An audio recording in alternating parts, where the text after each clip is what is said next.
Resign. All of us. That's the shockwave Senator Alan Peter Cayetano just sent through Philippine politics.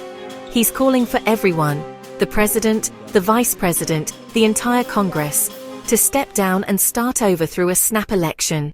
He says it's the only way to restore trust after the 545 billion peso kickback scandal that's shaken the nation. But tonight, we ask, is this renewal or political roulette? And what happens when a reset breaks the Constitution itself? Because here's the truth. Under Article 7, Section 10 of the 1987 Constitution, the president's term is fixed. No early elections, no do-overs. The last time the Philippines saw a snap election was back in 1986, when Ferdinand Marcos Sr. called one under Batas Pambansa 883. The official tally said Marcos won, but Namfrel's count told another story. Cory Aquino was leading by over 500,000 votes. What followed wasn't just an election dispute, it was EDSA. A dictator fled, and a people reclaimed their voice. Fast forward to 2025. And once again, a leader's bold proposal is testing the boundaries of democracy. Retired Supreme Court Justice Adolfo Escuna warns it's dangerous, a path that could paralyze government, leaving a vacuum no one's ready to fill. Senate President Tito Sotto calls it a recipe for chaos.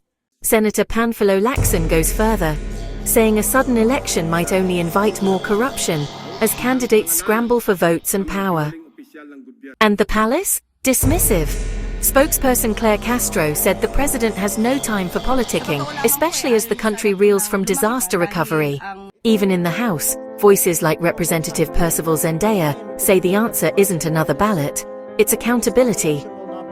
He says, investigate the graft cases, jail the guilty, and honestly, he says it pretty bluntly. By Monday, Cayetano softened his tone, claiming he just wanted to make the nation to reflect on radical solutions.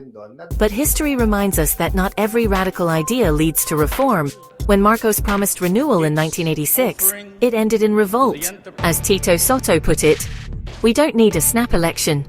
We need snap action. Because burning down the house doesn't rebuild it. Transparency, justice, and reform do. So here's the real question tonight. If everyone resigns, who governs? And if we break the Constitution to restore trust, who decides what's legal tomorrow?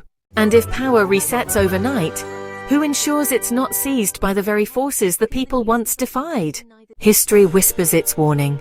The ballot can betray, but the people can redeem. And until we learn that, the cycle of chaos will keep repeating itself. Louder each time. I'm Becky Wilcox, and this is Insight News TV, where we dig beyond the headlines and ask the questions that matter.